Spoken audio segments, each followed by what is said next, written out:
नमस्कार। जय तंत्र मंत्र केंद्र में मैं आप सबका हार्दिक स्वागत एवं अभिनंदन करता हूं। मेरे प्रिय भाई बहनों, आज मैं आपको लाया हूं उत्तरा फाल्गुनी नक्षत्र की साधना एवं जानकारी, जिसके लिए आपको हमारा वीडियो अंत तक देखना चाहिए। यदि आपने हमारा चैनल अभी तक सब्सक्राइब नहीं किया है और पहली बार देख रहे हैं तो लाल वाली बटन दबा के और घंटी बजा के आपको हमारा चैनल सब्सक्राइब कर लेना चाहिए। आप हमारे वीडियो को फेसबुक पर, व्हाट्सएप पर, ट्विटर अकाउंट के माध्यम से और इंस्टाग्राम पर अधिक से अधिक शेयर करें। जहाँ जहाँ शेयर कर सकते हैं वहाँ वहाँ शेयर करें। लाइक और कमेंट करना भी आपका धर्म है। दुनिया में जिसका कोई नहीं मैं उसका हूँ। यदि आपको अपनों ने धोखा दिया है अथवा आपको परायों ने धोखा दिया है तो आप एक बार मुझे अवश्य आजमाएं। हमारा मोबाइल नंबर है 9305 63 71 73। इसी नंबर पर संपर्क करें। बात करने का टाइम भारतीय टाइम के अनुसार दिन में दोपहर 12 बजे से 2 बजे के बीच का है। मैं राष्ट्रीय अध्यक्ष कृष्णा दल एवं महामंडलेश्वर आप सबसे निवेदन करता हूं, यदि आप मानवतावादी हैं अथवा आप सनातनी हैं तो मुझसे जरूर जुड़ें। अगर आप में योग्यता हुई तो मैं आपको पदाधिकारी भी बनाऊंगा अपने संगठन कृष्णा दल में। ये कृष्णा दल हमारा आपका सबका एक परिवार है। आप देश विदेश में विश्व के किसी भी कोने में रहते हैं, किसी भी जाति धर्म से हैं, कोई दिक्कत नहीं। आप हमारे दिए हुए ज्ञान से भरपूर लाभ उठा सकते हैं। यदि आप सच्चा, पवित्र, निस्वार्थ दिव्य प्रेम पाना चाहते हैं अथवा देना चाहते हैं तो आपका स्थान मेरे लिए मेरे प्राणों से भी करोड़ों गुना ऊपर है। मेरे प्रिय भाई बहनों, उत्तरा फाल्गुनी नक्षत्र के बारे में बताऊं मैं। देखिए, उत्तरा फाल्गुनी नक्षत्र का एक चरण सिंह राशि में जाता है और 3 चरण इसके कन्या राशि में जाते हैं। तो सिंह राशि में अगर उत्तरा फाल्गुनी जो जाएगा उसका स्वभाव थोड़ा अलग होगा, स्वभाव और प्रभाव। और जो कन्या राशि में 3 चरण जाएंगे उन तीनों चरणों के भी प्रभाव स्वभाव अलग होंगे। जैसे पहला चरण अगर है उत्तरा फाल्गुनी का, यानी सिंह राशि का अंतिम चरण, उत्तरा फाल्गुनी नक्षत्र का पहला चरण, तो फिर आपका मुख लंबा हो सकता है जन्म लेने वाले का। भुजाएं भी लंबी हो सकती हैं जो बहुत शुभ मानी जाती हैं। उदाहरण में दे रहा हूँ ऐसा, और ये अधिकांश होता ही होता है। और दूसरा चरण जब होगा तो वो कुशल वक्ता हो सकता है वो व्यक्ति, दूसरे चरण वाला। और तीसरे चरण वाला भी कोमल वाणी वाला हो सकता है और होता ही होता है ऐसा।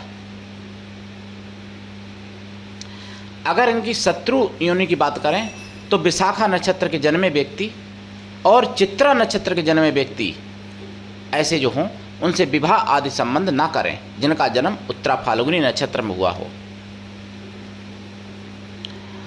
और देखिए, वैसे तो नक्षत्र का विश्लेषण अगर किया जाए तो इतना बड़ा ज्ञान होता है कि पूरी ज़िंदगी में कोई नहीं बता सकता। जब कोई बता नहीं सकता तो फिर कोई पालन कैसे कर पाएगा? इतना बड़ा ज्ञान है। लेकिन मुख्य बात मैं यहाँ पर मैं बता रहा हूँ। और बुद्ध को अपना बलि बहुत ज़्यादा बनाना चाहिए पूजा पाठ करके। वैसे तो बुद्ध बलि होता ही है, अगर बुद्ध बलि ना हो तो ये लोग नहीं कुछ कर पाते हैं इस नक्षत्र में। और अगर सूर्य बलि आपके नहीं है तो भी कुछ नहीं कर पाते हैं इस नक्षत्र में। तो सूर्य और बुद्ध को इस नक्षत्र के जन्मे व्यक्तियों को बहुत ज़्यादा बलि बनाना चाहिए। यहाँ पर मैं जो बात कर रहा हूँ नक्षत्र की, देखिए, चंद्रमा अगर आपका उत्तरा फाल्गुनी नक्षत्र में तो भी आपको प्रभाव मिलेगा, और अगर आपका लगन का उत्तरा फाल्गुनी नक्षत्र है तो भी आपको प्रभाव मिलता है। तो ध्यान रखें, ऐसा नहीं कि कुछ लोग कहते हैं कि मैंने चंद्र मतलब उत्तरा फाल्गुनी में नहीं है तो लगन में है तो भी प्रभाव मिलेगा, और चंद्रमा है उत्तरा फाल्गुनी तो भी मिलेगा जन्म का। तो लगन से भी और चंद्र कुंडली से भी, यानी सूर्य कुंडली चंद्र कुंडली दोनों से मैं बात करता हूँ। और उत्तरा फाल्गुनी नक्षत्र की मैं साधना भी बताऊंगा, मंत्र भी बताऊंगा। देखिए, इनके जो ऋषि हैं उत्तरा फाल्गुनी नक्षत्र के, वो तो हैं पुलस्त ऋषि। तो पुलस्त ऋषि का आपको मंत्र साधना करनी चाहिए, पुलस्त ऋषि। और इनके जो देवता हैं वो है अरिमा देव, यानी अरिमा आदित्य, जो द्वादश आदित्य होते हैं तो उन्हीं में से अरिमा आदित्य वो इनके देवता हैं, उत्तरा फाल्गुनी नक्षत्र के। और देखिए जैसे उत्तरा फाल्गुनी नक्षत्र के जो मतलब जैसे अरिमादेव और पुलस्त ऋषि, और इनकी जो वनस्पति हैं वो है एक पिलखन का पेड़। पिलखन का पेड़ पीपल जैसा ही मिलता जुलता होता है, लेकिन पीपल नहीं होता है, पर देखने में थोड़ा सा पीपल जैसा लगता है, पिलखन का पेड़, जिसका ऋग्वेद में भी वर्णन है और ये कुरुक्षेत्र में अधिकांश पाए जाते हैं। तो पिलखन के पेड़ अगर आपके घर के आसपास कहीं जगह हो ऐसी, तो अगर पिलखन के पेड़ अगर आप अपने हाथ से लगाते हैं और उसकी सेवा करते हैं और वो विशाल हो जाता है, बड़ा हो जाता है, तो आपके भाग्य उदय होगा और आपके जीवन में वारे न्यारे हो जाएंगे पिलखन के पेड़। अगर पिलखन के पेड़ संभव ना हो तो आप कनेर के पेड़ लगा सकते हैं। कनेर के भी पेड़ होते हैं, कनेर में लाल कनेर भी होता है, सफ़ेद कनेर भी होता है, पीला कनेर भी होता है। तो आप ये अपने अगर घर में जगह हो, गार्डन में जगह हो तो लगा सकते हैं कनेर, पिलखन के पेड़ या कनेर, ये दो वनस्पतियाँ हैं। देवता अरिमादेव, ऋषि पुलस्त ऋषि। और आपके लिए शुभ दिन कार्य करने के लिए, जैसे अगर उत्तरा फाल्गुनी नक्षत्र शनिवार को पड़े या फिर मंगलवार को पड़े, बुधवार को पड़े या रविवार को पड़े, यानी शनिवार, रविवार या मंगलवार या बुधवार, इन दिनों में अगर उत्तरा फाल्गुनी नक्षत्र पड़े और तब आप कार्य कुछ करते हैं, कोई यात्रा आदि करते हैं या कोई शुभ काम करते हैं तो जरूर सफल होगा, निश्चित सफल होगा।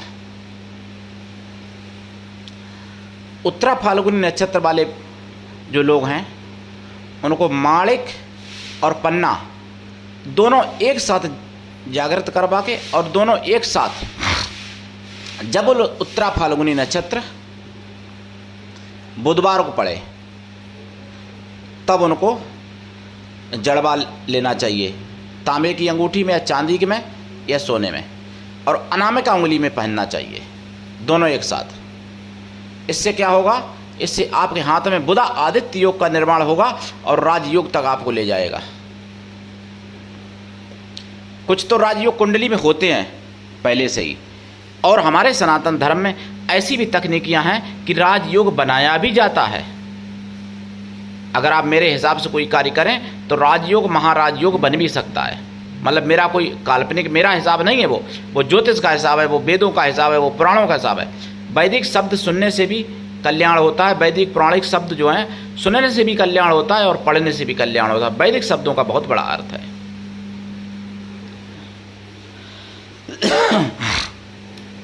और आपको मैं बताऊं, अगर आप चाहते हैं तो सनातन धर्म का प्रचार प्रसार करें, सनातन धर्म का साथ दें, और इलेक्शन के समय वोट भी ऐसे लोगों को दें जो सनातन की बात करते हों, तो आपका भाग्य अपने आप उदय होगा, इसमें कोई संदेह नहीं है। क्योंकि वोट आप बहुत साधारण समझते होंगे, वोट देने से भी भाग्य बनता बिगड़ता है, इससे भी ग्रह पर प्रभाव पड़ता है। अगर मान लो मैं कोई गलत काम करता हूँ, अगर आपने मेरा सपोर्ट किया तो आपको पाप लगेगा ही लगेगा। अगर मैं पुण्य करता हूँ और आपने मेरा सपोर्ट किया तो आपको पुण्य मिलेगा ही मिलेगा। लेकिन इसको लोग नहीं जानते हैं, केवल आप जात पात के ऊपर यानी मर मिटते हैं, तो ये आपके लिए बिल्कुल हानिकारक है, यहाँ भी, इस लोक में भी और परलोक में भी। ये चीज़ आपको समझनी पड़ेगी मेरे प्रिय भाई बहनों। उत्तरा फाल्गुनी नक्षत्र की साधनाएं मैं बता रहा हूँ, मंत्र देखिए। लेकिन उत्तरा फाल्गुनी नक्षत्र से प्रारंभ करें या तो उसी दिन 27 जार कर दें। अगर ऐसा संभव ना हो तो उत्तरा फाल्गुनी से प्रारंभ करके और दूसरे यानी दोबारा जब उत्तरा फाल्गुनी नक्षत्र आए तब तक वो साधना करें और उस समय समापन करें। साधना काल में देसी घी का दीपक जलेगा, खोया की मिठाई का प्रसाद रखा जाएगा। साधना काल में ब्रह्मचर्य व्रत, एक टाइम भोजन, भूमि से अनावश्यक है। शाकाहारी लाइफ टाइम रहना चाहिए इस नक्षत्र से संबंधित लोगों को। और इस नक्षत्र के स्वभाव के लोग ऐसे भी होते हैं कि क्या सच है क्या झूठ है, किसी के मतलब किसी को चेक करने में अपना समय बर्बाद नहीं करते। जबकि सर्प योनि से जो नक्षत्र आते हैं, जिनकी सर्प योनि है, सर्प क्या करती है, वो लोग अधिकांश समय इसमें बर्बाद करते हैं कि ये व्यक्ति ने क्या किया है, इसके जीवन में क्या सच है क्या झूठ है, मतलब दूसरे के सत्य झूठ में ही समय ज़्यादा लगा देते हैं। लेकिन ये लोग उत्तरा फाल्गुनी से संबंधित लोग अपने समय को बर्बाद नहीं करते, मतलब किसी को चेक करने में कि सत्य क्या बोल रहा है, ये झूठ क्या बोल रहा है, मतलब सत्य झूठ से इनको मतलब नहीं। ये अपने कार्य में आगे बढ़ते हैं, किसी दूसरे के जीवन में इंटरफेयर करना इनको पसंद नहीं है वैसे। लेकिन ये प्रभाव तभी होते हैं जब सारी चीज़ें लागू हों। अगर ग्रह विपरीत हो जाएंगे, कोई क्रूर ग्रह या कोई पाप ग्रह या कोई योग ऐसे हो जाएंगे, तो फिर इनका प्रभाव कम भी हो जाता है। मंत्र मैं बता रहा हूँ, मंत्र देखिए, ओम पुलस्त्रिशीये नमः या ओम पूम पुलस्त्रिशी होम फट, ये भी मंत्र है। 2 मंत्र हैं पुलस्त्रिशी के, और भी कई मंत्र हैं लेकिन 2 ही देना उचित रहेगा।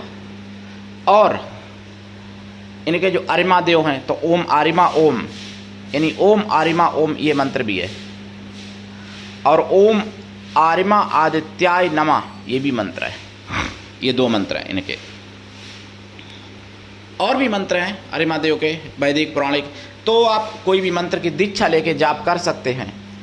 और नक्षत्र का मंत्र जो है, ओम दक्ष जाय विद्महे चंद्र प्रियाय धीमहि तन्नो उत्तरा फाल्गुनी प्रचोदयात्। और दूसरा है ओम उत्तरा फाल्गुनी नक्षत्राय हुम फट। ये 2 मंत्र जो हैं यूट्यूब पर पहली बार दिए हैं, ये किसी ने अभी तक नहीं दिए। और तीसरा मंत्र भी यूट्यूब पर पहली बार है जी वैसे, ओम ओम फाम, ओम ओम फाम ये मंत्र, इसको भी आप जाप कर सकते हैं।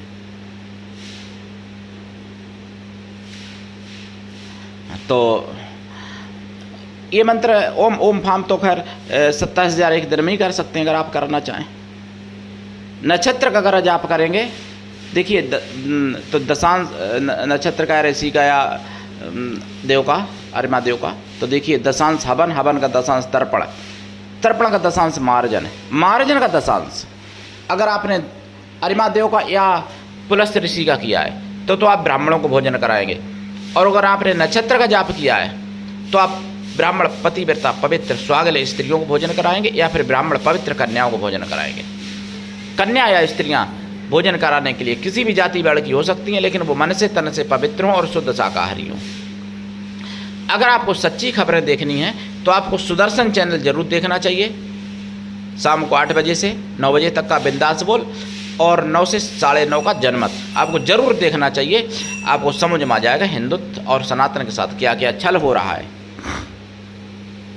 और सुदर्शन चैनल तो वैसे 24 घंटा देख सकते हो आप, जब क्योंकि सच्ची खबरें एक सुदर्शन चैनल ही दिखाता है और बिकाऊ मीडिया कभी नहीं दिखाने वाली, कभी दिखाएगी भी नहीं। सच्ची खबरें जो वैसी होंगी उनका जरूर खतना किया जाएगा, उन खबरों का जरूर पोस्टमार्टम किया जाता है। लेकिन सुदर्शन एक चैनल इकलौता है जो कभी खबरों का पोस्टमार्टम नहीं करता। और हमारा चैनल देखिए, हम भी राष्ट्रवादी खबरें डालते हैं, लेकिन हम अपने यूट्यूब पर डालते हैं, सुदर्शन चैनल टीवी पर आता है। तो हम अपने चैनल के माध्यम से आयुर्वेदिक ज्ञान, ज्योतिष शास्त्र का ज्ञान, तंत्र मंत्र, तीर्थ त्योहार, सत्संग, प्रवचन, आयुर्वेदिक ज्ञान एवं राष्ट्रवादी खबरें आप तक पहुंचाता रहा हूं और आगे भी पहुंचाऊंगा। देखते रहिए हमारा वीडियो अंत तक और लोगों को भी शेयर करिए, लोगों को भी दिखाइए, अपने परिवार में दिखाइए। और जो मुगलिया शासन में ज्ञान नष्ट हो चुका है वो मैं ज्ञान डालता हूं अपने चैनल पर। और अब उत्तरा फाल्गुनी के बाद में अब हस्त नक्षत्र की आगे साधना आएगी, तो हस्त नक्षत्र के जन्मे व्यक्ति तैयार रहें साधना देखने के लिए। मेरे प्रिय भाई बहनों, अगर आप चाहते हैं कि आपके सच्चे प्रेम की कोई कीमत समझे या आपसे कोई सच्चा प्रेम करे तो आप मुझसे ज़रूर जुड़ सकते हैं। अपने सगे, एक परिवार की तरह, एक अपने प्रियजन की तरह, और बिना आजमाए तो पता नहीं चलेगा। आप मुझे आजमा के देखिए, आपको समझ में आ जाएगा। जो लोग हमसे मिले हैं, जो लोग मेरे आश्रम पर आए हैं, या जो लोग मेरे शिष्य हैं, जो मेरी शिष्याएँ हैं, जो मेरे मित्र हैं, उनको सबको मेरा स्वभाव, मेरा प्रभाव सब कुछ मालूम है, और मेरा भाव भी मालूम है, मेरा भाव कहाँ पर है। आजकल आप लोग प्रेम जो सच्चा होता है तो उसको आप गलत जगह पर यूज करते हैं, और वो सच्चा होता नहीं है मेरे हिसाब से।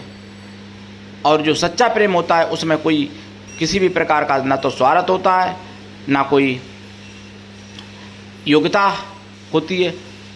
सच्चे प्रेम में तो कुछ लेना ही नहीं होता है, केवल देना ही देना होता है, केवल समर्पण होता है, केवल त्याग होता है। लेकिन वो तो आजकल नहीं मिलता है। आजकल तो मैं बहुत ऐसे केस सुन रहा हूँ कि पति पत्नी में भी, अगर पति नौकरी कर रहा है, पत्नी नहीं कर रही है, तो उसको प्रताड़ित किया जाता है। अगर पत्नी नौकरी कर रही है, पति नहीं कर रहा है, तो वो भी प्रताड़ित करती हैं। ऐसे मैंने कई केस सुने हैं। तो भैया सच्चा प्रेम कहाँ रहा? फिर तो वो जानवर वृत्ति एक तरह से हो गई, जानवर से भी गए गुजरे हो गए। जानवर तब भी बिना स्वार्थ के अपने पक्षी जो होते हैं, आपने देखा होगा, बच्चों को खिलाते हैं। बच्चे तो उनको नहीं कमाई खिलाएंगे बाद में बड़े होके, पक्षियों के। जानवर भी अपने बच्चे को दूध पिलाता है। जानवर तो बाद में, जानवर के बच्चे तो उसको कमाई नहीं खिलाते हैं। और इंसान स्वार्थ से, यानी अगर संतान से या पति से या पत्नी से अगर इंसान स्वार्थ रख रहा है, तो वो जानवर से भी ज़्यादा गिर चुका है, जो कि उसकी बुद्धि जानवर से भी ज़्यादा भ्रष्ट हो गई। और ये भ्रष्ट कैसे हुई? ये पश्चिमी सभ्यता से की गई है। तो ये षड्यंत्र आपको समझना पड़ेगा मेरे प्रिय भाई बहनों, और जागना पड़ेगा और दूसरों को जगाना पड़ेगा। तभी आपका परिवार बच सकता है, तभी आप मूल्य और गांव को बचा सकते हो, तभी आप प्रदेश और फिर अपने देश, अपने राष्ट्र को बचा सकते हो। मेरे प्रिय भाई बहनों, साधना करिए, लाभ उठाइए और दीक्षा लेके करिए। गुरु भी ऐसा होना चाहिए कि शिष्य से कुछ भी ना ले, शिष्य भी ऐसा होना चाहिए कि गुरु को सब कुछ दे, तभी कल्याण होता है। आज के लिए इतना ही। धन्यवाद। जय श्री राम, जय हिंदू राष्ट्र, जय सनातन, वंदे मातरम।